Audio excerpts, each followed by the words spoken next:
The 16th September.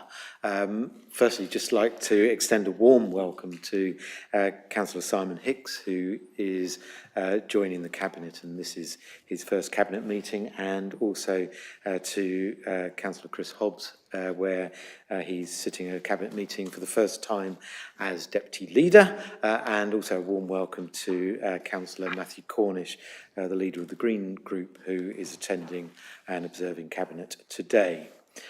First item on the agenda is to receive declaration of interest from members in respect of any items on the agenda.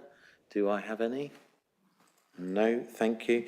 Second item is to receive apologies for absence.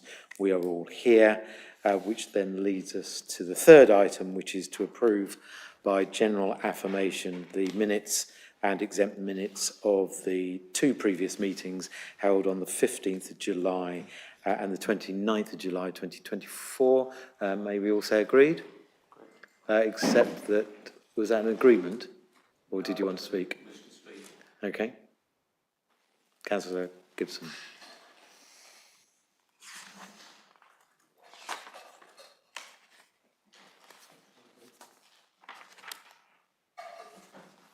that going to go right? Yep. Yes. Right. It's a minor point, but it's just that if you go to this through the website in order to read the minutes, then the minutes of the 29th, the title on the website is, the file is called Minutes of the 20th of the 5th. Does that make sense? Okay, yeah, we'll remedy that, thank you. Right, okay. Thank you. Other than that website change, can we all affirm the minutes? Thank you. Then item number 4, to consider any items that the chairman agrees to take as urgent business. I have none, and we can now therefore move on to agenda item 5, budget management for 2024-25 progress report. Before I go to the officers, Councillor Cornish, do you have anything you wish to say? Thank you. So I'll then go to Louise Duffield. Thank you, Chairman. So this is obviously the first report of this financial cycle, so it's Q1. So at this stage, it's very, very high level and indicative. What I would note is that the performance in respect of Treasury management has enabled us to set aside the commitment that we made in the medium-term financial plan. Beyond that, at Q1, there's nothing of note to report, but at the same time, it's very, very early days. So happy to take any questions. Thank you. So I'll go first of all to Councillor Hicks, who's taking on portfolio responsibility for finance and revenue and benefits, to start off our debate. Thank you, Leader. I'm pleased to note this report and that both revenue and capital budgets are on target at this early stage in the financial year, and they're currently forecast to remain so at the year end. I have no other comments to add, and therefore propose the recommendation and endorse the report. Thank you. Any other Cabinet members wish to speak? Councillor Gibson. Thank you, Chairman. Just to observe, I attended the first quarter review of the County Council on Friday, and there are a number of significant pressures which are coming down on that, which may well be relevant to this council as well, associated with pay rises and the rest of it. So in my role as being a person whose glass is always half empty, perhaps I can just flag 1 or 2 bits of caution for the future that we need to keep an eye on this. Thank you. Thank you. Anybody else? If not, I mean, I think that, Councillor Gibson, I think it's a useful point, whether our glasses want to be half empty or not. It would be at this, I know this is an early stage, so the rest of the year to unfold, but Louise, I don't know if you've got any sort of view on what shadows we might have on the horizon of which we should be aware of, which might emerge. Thank you. So on the specific point that Councillor Gibson raised, we factored in 5.5% for the pay rise, and that took account of national trends and is in the same region as all of our neighbours in Sussex. So as far as we can, we've well provided for that, but we still await a settlement, as you know. I think it is quite early doors at this stage. So, you know, we know that our contracts are well provided for and they're a significant part of our expenditure. So at the moment, we don't have anything more than the usual market trends, which are set out in the next paper for us to consider in terms of the local government horizon. Okay, thank you. I mean, I think it is, you know, it is worth bearing in mind that we are, you know, we benefit from significant levels of Treasury management income at the moment. Saw a report from Goldman Sachs last week forecasting that the target level for interest rates in the not too distant future, you know, within probably the next 12 to 18 months, is around about 3%. So, you know, if the market interest rate unwinds to that sort of level, then, you know, and on an annualised basis at the moment, we're, you know, in the region of nearly 4 million in Treasury management income for now. But if interest rates unwind as the market seems to be forecasting, that 4 million could look like, you know, 2 million or slightly less in, you know, the not too distant future. And, you know, we're going to look at the budget setting process shortly, but, you know, we know from the medium-term financial plan what the gap is over the plan period, leaving aside the uncertainty around business rates reform. And, you know, we've got to be mindful of that going forward in our planning for the budget on the next item. If you want to come back, yes. Yeah, I think that's a really excellent point to make, and that's why in the medium-term financial plan we never forecast more than around about 300,000, because actually I think even 2 million would be far higher than we would want to project in the long term. We very much see this as income to bolster our general reserve and not factored into revenue budget reporting. Okay, thank you. If there's no other comments from members, we can go to the recommendation proposed by Councillor Hicks. Can I have a seconder? Yes, I'm happy to second. Thank you. I'm just going to comment that it's good at this early stage to see that there are no surprises and that Treasury management is holding up to provide some resilience against potential unforeseen cost increases, as mentioned by Councillor Gibson. Yeah, thank you very much. Okay, thank you. So let's move to the vote on our buttons. All those in favour?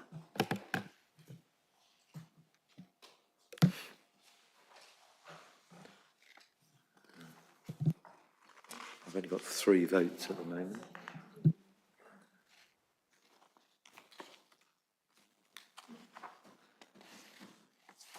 Who's having problems? Your no and your dash should be greyed out if you voted.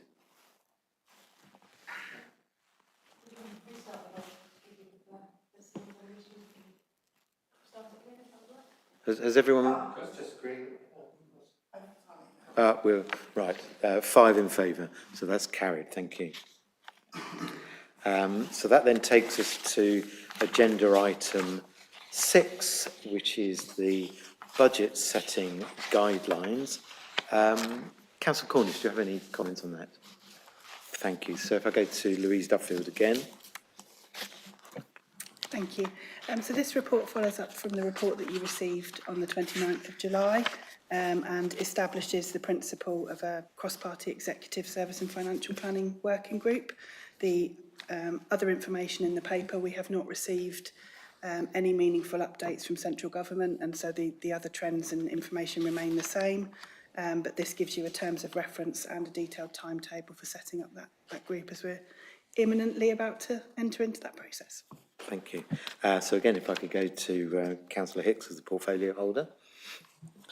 Thank you. Yes, I think echoing previous comments, I note the Council faces material uncertainties around inflation, pay settlements has been discussed, and of course the funding for additional services. We know in terms of food waste, the additional costs will fall on this Council.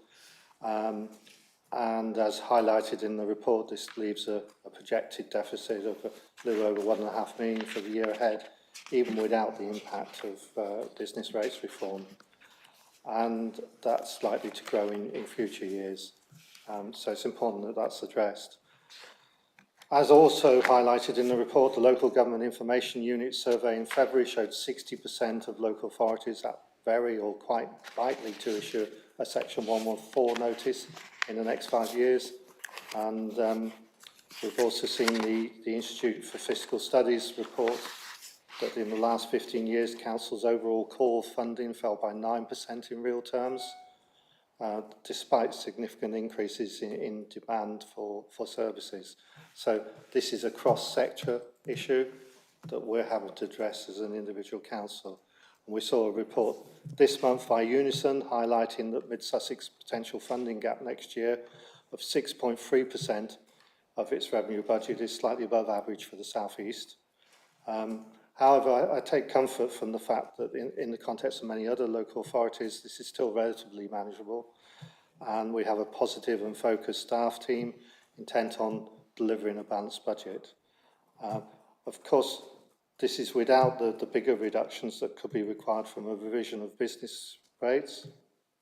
And I hope the new government takes note of the significant impact that these changes could have on the solvency of local government. It's certainly something that we as individuals should be ensuring that we give that view. And I think I'm pleased that we're looking to involve all members in the difficult decisions that will lie ahead. And it's important that we have a cross-party consensus on how the sort of measures required to bridge the gap. And I'm pleased that we've taken on the opposition's suggestions around governance of the working group. So it's all inclusive, and we can hopefully use that to build a consensus across the council on how we deal with this deficit.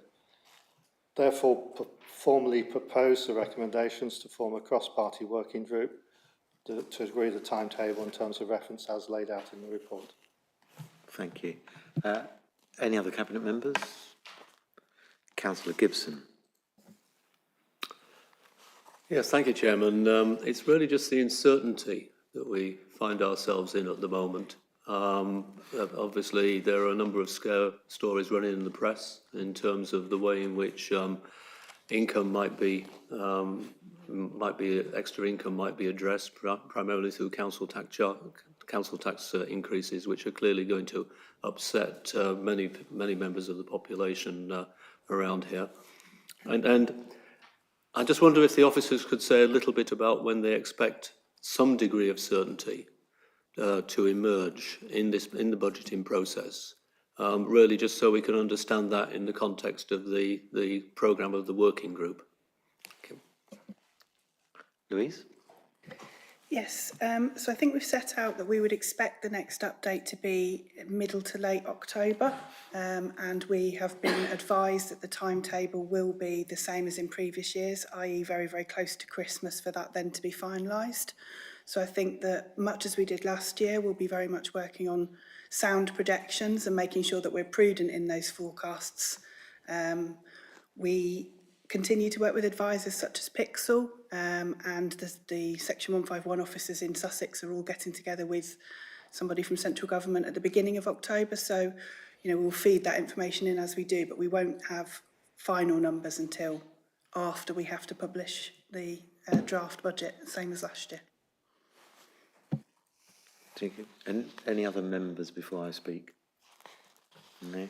Okay, so I endorse entirely what Councillor Hicks said around the taking on board the suggestion from the opposition leader on the cross-party working group. I think that's a sensible way of ensuring that we have good engagement across the chamber rather than just drawing the membership of a working party from a scrutiny committee. And that means we can hopefully get more expertise into the budget process, and it would be, and certainly I think our intention as a cabinet to try and achieve consensus across the chamber so that we can agree on the budget.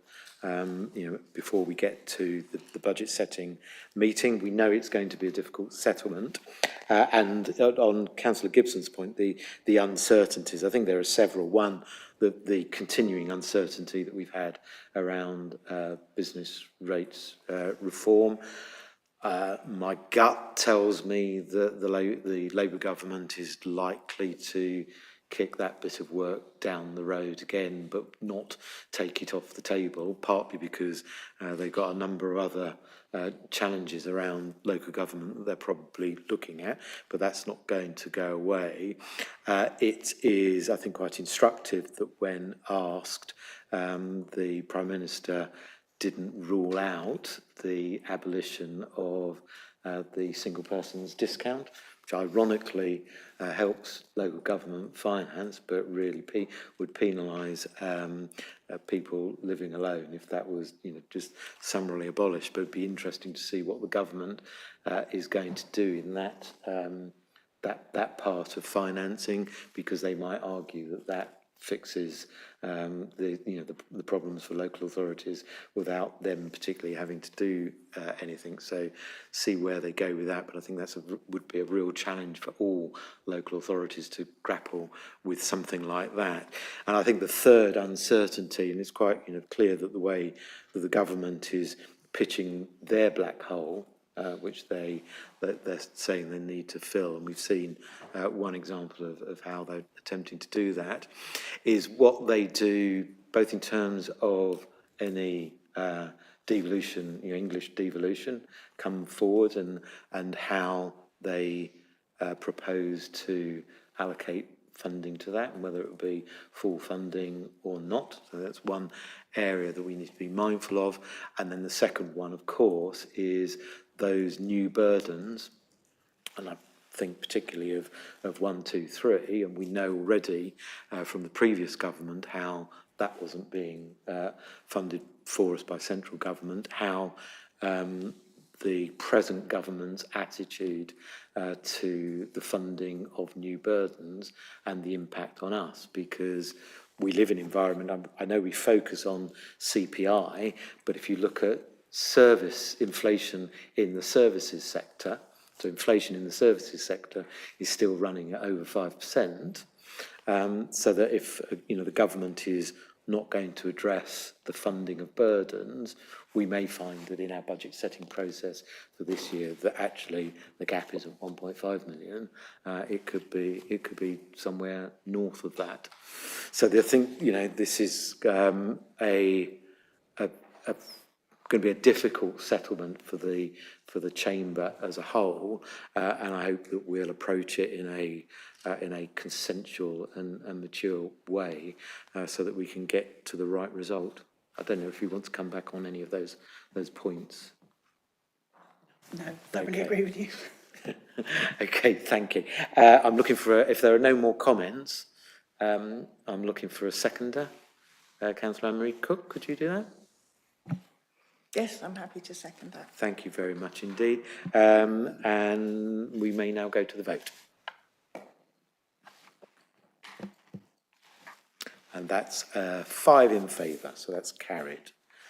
Which now leads us on to agenda item 7, which is the Mid-Sussex Parking Strategy Amendment Order. Councillor Cornish, do you have anything to say?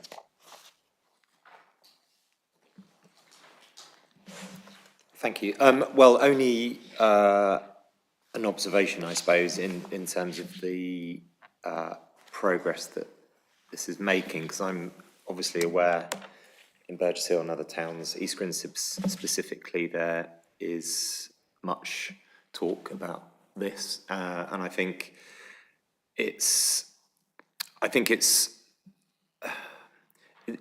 quite difficult, I think, in terms of the necessity for it, and I understand the reason for it, and I think the way that the percentage of concerns have been laid out in the report are very interesting to see.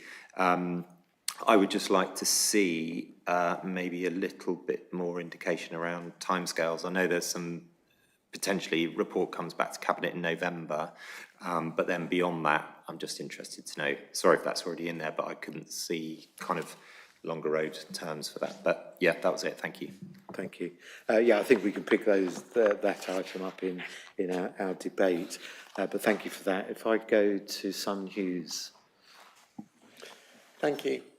The report summarises and responds to the formal consultation on proposals to introduce Sunday, bank holiday and evening charges.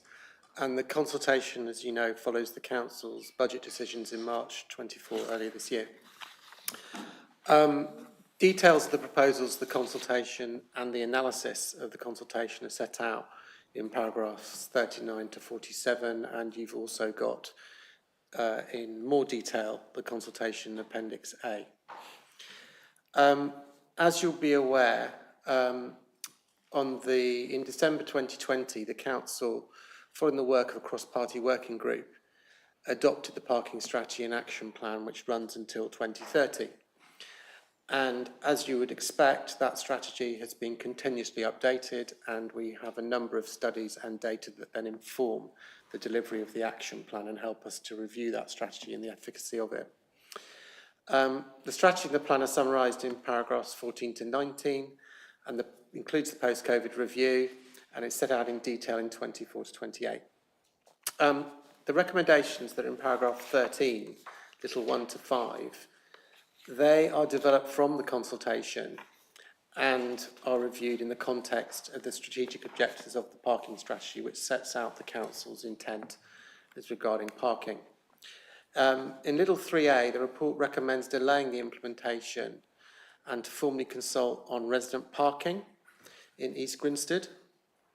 And that's set out in paragraphs 53 to 54, and that details the information from the consultation which has led us to that recommendation. You'll also recall that Council in its budget setting agreed to develop a business case for increasing spaces in Queensway car park. The data from the parking strategy and our data since then indicates that this is a particularly pressured car park which appears to be in need of more spaces to support the economic vitality of that town centre. Recommendation 3B also includes a revised approach to Sunday and bank holiday charges, and the consultation feedback is in paragraphs 55 to 56. I think it's also important, we've set out in the paper, you'll be aware from your community leadership role that parking is much more than tariffs, although tariffs recently have understandably raised people's awareness. But civil parking enforcement is by far the most common issue raised by the public in our communities on a daily basis. And overall, the parking service income supports investment in civil enforcement. And the role of enforcement is detailed in paragraphs 20 through to 23 and 51 to 52. Finally, it's important for me to refer Cabinet to the financial implications of these recommendations, and they're in paragraphs 63 to 70, and it's also referred to earlier in item 5 in the budget management report. And the potential financial impact in the current year of delaying the implementation and amending the evening, Sunday and bank holiday charges is estimated to be over £100,000. So I'm happy to answer any questions you may have. Thank you. Thank you. First of all, go to Councillor Chris Hobbs as the portfolio holder to recommend and talk on this item. Thank you. So as we've heard, this council previously adopted the parking strategy back in 2020, and that was not implemented. But this year we are doing just that. And this very much clearly links raising funds from our car parks to improve the service and the general parking environment. So stage 1 earlier this year has been completed, the implementation of variable charging regime, and it's good to note that the volume of car park users has not decreased since we implemented those price increases. Stage 2 is about the introduction of the Sunday and the bank holiday and evening charges, which have been consulted on. And as a Cabinet, we've listened to the feedback and read the feedback, and we're now proposing to consult on amendments to that plan based entirely on that feedback. This delay will cost the Council vital funds, but we've listened specifically to the residents of East Grinstead, who've told our local councillors and who've told us via the consultation that parking is difficult in the town centre, out of hours for residents, and how much they rely on our car parks out of hours. We've listened to the logic that says that an hour on a Sunday shouldn't be more expensive than an hour on a weekday, and so we'll ask the officers to start that consultation on further amendments to the scheme. Stage 3 of this process, though, is all about delivering the car park strategy, is in the improvements to our car parks, the improvements to the experience with options for Queensway and East Grinstead, and the implementation of new technologies to assist customers with both finding spaces and paying for parking. We look forward to reviewing the proposals as they come forward to Cabinet later this year. Much has been made, however, about the car parking charges and how they don't affect villages, but quite frankly, it's not true. As lovely as it is living in a village, it's clear that residents of our rural villages need to still shop in towns. B&M, WH Smith's, Millets, Waitrose, Card Factory, the banks, clothes shops, all don't exist in the village that I live in, and are a draw into Burgess Hill, which is just 2 miles away. And so we're affected very much by the increase in parking costs. But we committed to reviewing the parking arrangements in the district council's facilities in the larger villages, and this is work that will be delivered in the 25-26 financial year. Finally, I'd like to make reference to another area of our parking service that revenue from our car parks funds, and that's the on-street parking enforcement. This last week alone, I've been approached twice about enforcement issues and been made aware of other issues across the district. People parking on double yellow lines, cars parked all day in short stay spaces, vehicles parked during the day on single yellow lines, people not being able to access drop-off for schools. These are real-life issues that affect our residents and our local businesses, and these are the important issues that we do need to address. Our officers will bring forward proposals in November for additional enforcement, and we look forward to approving them. For now, I would like to propose that this report and the relevant recommendations are adopted. Thank you. Thank you. Any other comments? Councillor Gibson. Thank you, Chairman. I've got quite a number of comments. I hope I've managed to get some sort of flow through them. I think that this has been, the issue of car parking charges has been difficult for this administration, and more so in the area in which I sit and represent up in East Grinstead. I'll refer back to the fact that we faced a petition which eventually fell on the advice of the monitoring officer. Signing a petition is easy, it's one line. We have some of 672 responses to a consultation here, many of which run to over a page. People really have put pen to paper on this, and it's important that we understand the issues and fears that those responses bring. For me, the key issue which has arisen in East Grinstead has been the differential. That is, there is a sense of unfairness there. And I think it's important that that is something which in the longer term we look back on. And one of the particular issues, I'm drawn to the East Grinstead Business Association submission, where they question the data back from 2019, which underpinned the original strategy, and then came forward. And one of the things which I really see as positive out of this development we're going to see is that we will be able to get better information and be able to go back to making decisions, really ensure that our decisions are evidence-based. Alongside that, then clearly there is a principle that all users of council services should contribute to the costs of that service. As we've heard, this council faces significant financial challenges, and a key aspect of our business setting has to be that income from charges for a service balances the costs of providing that service. And I've been surprised to find, for example, recently the cost of providing a pavement licence was not met in anything like full, and we are making a significant increase in that. The NPPF consultation also highlights that the income that we get from householder applications goes nowhere near meeting the cost of managing of assessing those applications. and it proposes a doubling of that, or approximately doubling. So I think all of these indicate that we should be looking in order to balance within services wherever we can, where there is income. So income from parking fees has to cover costs. And those costs, I think we need to highlight them more, but maintenance, business rates, many I think will not be aware of the business rates that we have to provide. Enforcement, as the Deputy Leader has said. And improvements, electric EV charging points, increased capacity and new technology as set out in the parking strategy. The strategy is about improving the ability of car parks to support vibrant town and village economies. And the failure to implement the strategy agreed in 2020 undoubtedly contributed to the decline in high streets. So I'm very pleased that East Grinstead will see the first implementation of new technology alongside the promised case for increased capacity in the Queensway car park.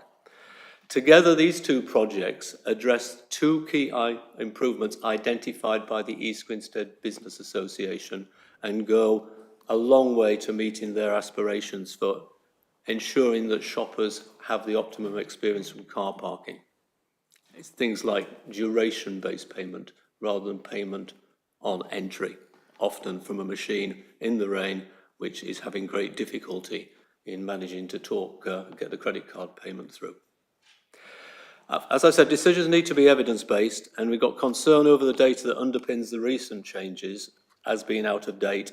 And so I'm looking to the ANPR technologies to enable usage to be monitored and understood. And in the future, I think we'll be able to look towards improvements in the charging regime and possibly even things like a 30-minute rate. I'm disappointed that the Council needs to introduce charges on Sundays. But I'm pleased that the new proposal is for a fixed charge of £1 across the district. As I've said, the differential charge in East Grinstead has been much criticised, and it's seen as unjustified based on the relative offerings of the shopping centres of the three towns. So I'm pleased overall that officers and colleagues have responded to the many submissions, highlighting the unfair cost impact, in particular for those residents most affected by the lack of on-street overnight parking. And that was something which residents have buttonholed me on particularly. I hope officers will also consider whether this facility, when it's developed, can be extended to volunteers who regularly support community assets like the Chequer Mead, which was another feature of the consultation responses from East Grinstead. Looking to the future, we must ensure that we gain control of the narrative. There is no such thing as a free parking space. Parking space cannot be used for revenue generation, but they have to cover the costs of what we provide. And I'll finish with just a brief look at village car parking. I'm a member of Worth Parish Council, which owns and operates its car parks. The cost of that is met through the council tax. So the car parking may look free in Crawley Down, but it's not. Everyone is paying. And that situation, the number of times I've heard that car parking in Uckfield is free, it's not, it's on, there is an element of council tax that goes to supporting it.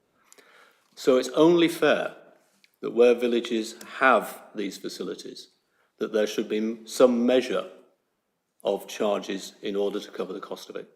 Thank you, Chairman. Thank you. Simon, do you want to come back on anything?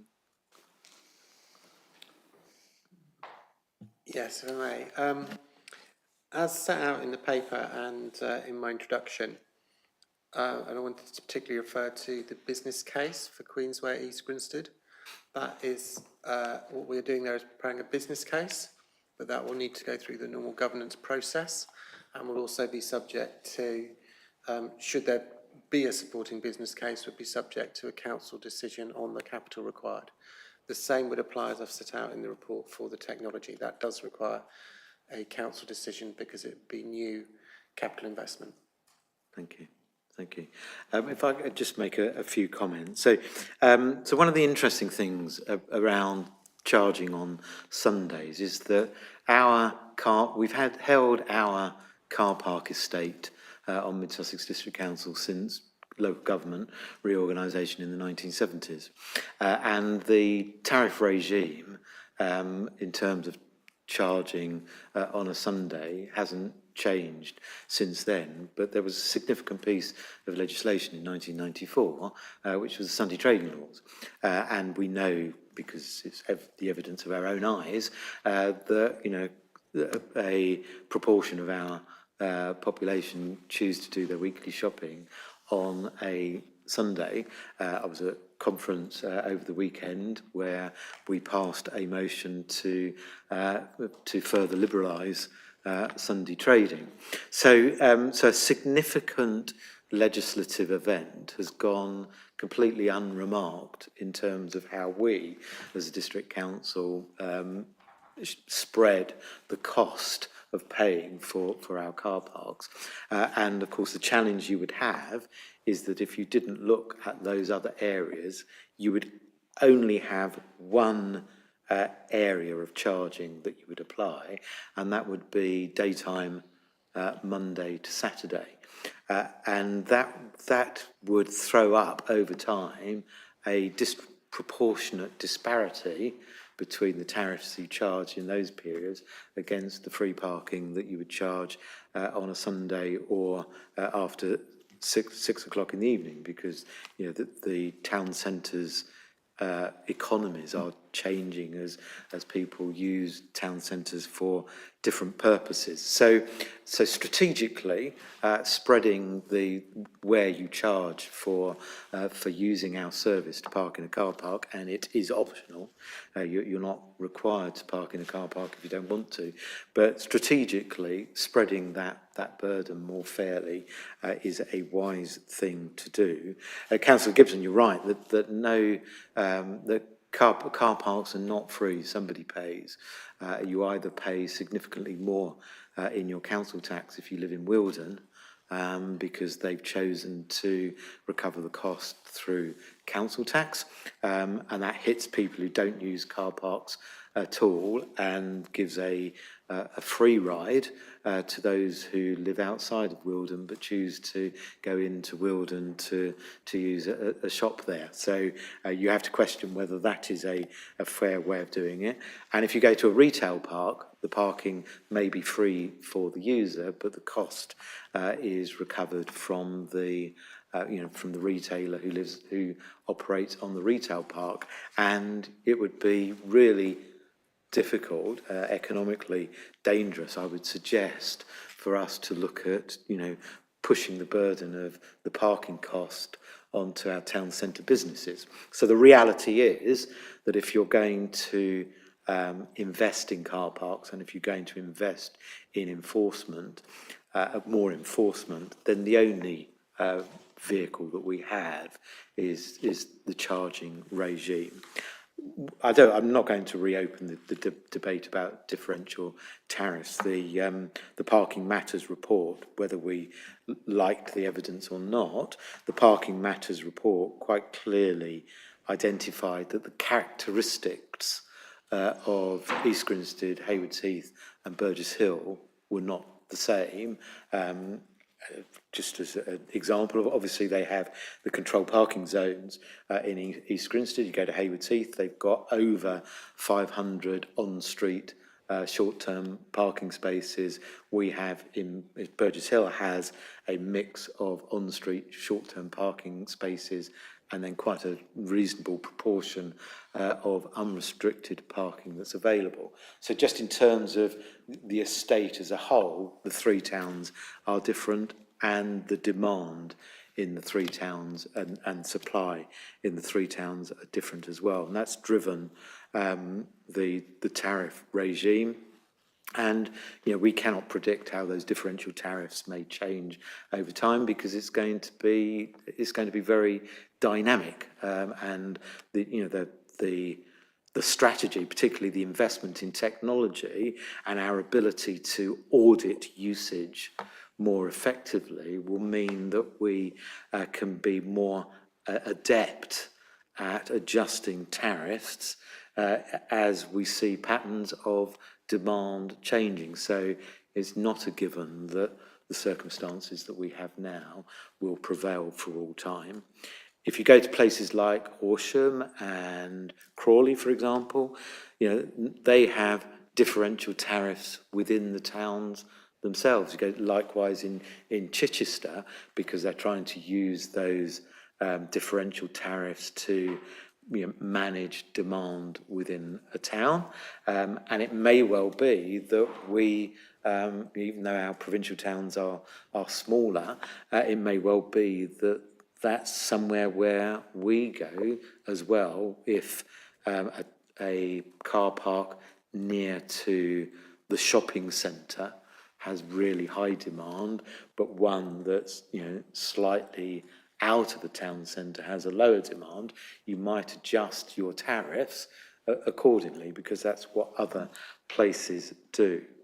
I think what pleases me about this report, I think we've addressed, I think, what was a concern for many members, and certainly part of our discussions as cabinet members, was aligning the charging regime to the output and the outcome of that, which is it's generating revenue for investment, both in technology to make us allow us to provide a more sophisticated service, but also addressing the over 3,000 incidents a year of illegal, inconsiderate parking, which, with the number of enforcement officers that we have, we cannot possibly address. And I could print off the emails I've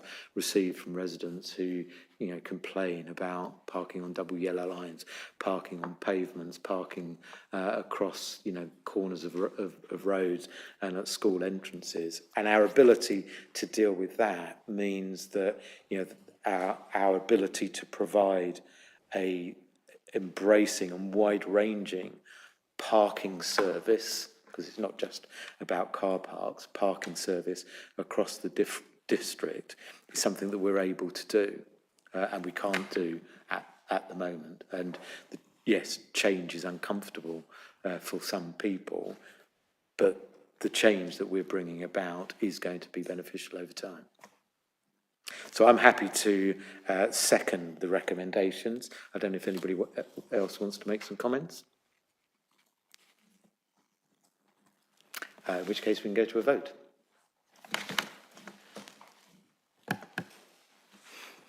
And that is carried 5 in favour. Thank you very much. We now go on to agenda item number 8, procurement of Annandale Building Works. Councillor Cornish. Thank you. Go to Simon Hughes. Thank you. This is to seek Cabinet approval to procure building works for Annandale House. And as you'll recall, Annandale is part of our programme to bring into use temporary accommodation. Temporary accommodation and our strategy to acquire housing for people that are vulnerable and at risk of homelessness is a significant approach to a number of things. One is offering accommodation to people who are in crisis that's still within their communities, and that's important for their continued support and well-being. And the other is that it is by far the most affordable way in which we can manage the significant increase in homelessness within the district. And we're not, as you'll be aware from news reports more widely, that's something we've been able to manage effectively, and other authorities are facing significant financial constraints and problems. So this work will bring into use 5 more units to add to that process, and it enables us to bring those units up to a lettable standard, which meets our overall requirement for TA. Thank you. If I go to Councillor Hubb, there is agenda item 9 is whether we wish to go into the exempt annex. I don't know how my colleagues feel about the need to go into exempt. Would you recommend that we do? Chairman, what I suggest is we need to be certain that you've carefully read the exempt appendix and you're taking account of the information in it in coming to your decision. So that's the crucial bit for us. Okay, so what I would, so okay, on that basis, I'm going to suggest that we go to the exempt item and then come back and complete this in open session. So if I move on to agenda item 9, which is to consider whether to exclude the press and public from the meeting during consideration of the following items in accordance with section 100A of the Local Government Act 1972 on the grounds that it involves the likely disclosure of exempt information as defined in paragraph 3 of part 1 of schedule 12A of the said act. If I can just move that, if we could all vote on our buttons. And that's carried. So we're going to exempt.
Do I need to read?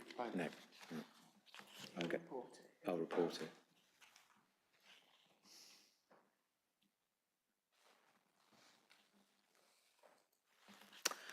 Welcome back. So we've duly considered the exempt item in agenda item number 10 and the recommendations in agenda item number 8 was moved by Councillor Hobbs and seconded by Councillor Ian Gibson. So we can now move to the vote on that item. And that is carried. And that brings us to the end of the meeting. Thank you very much for your attendance. Thank you.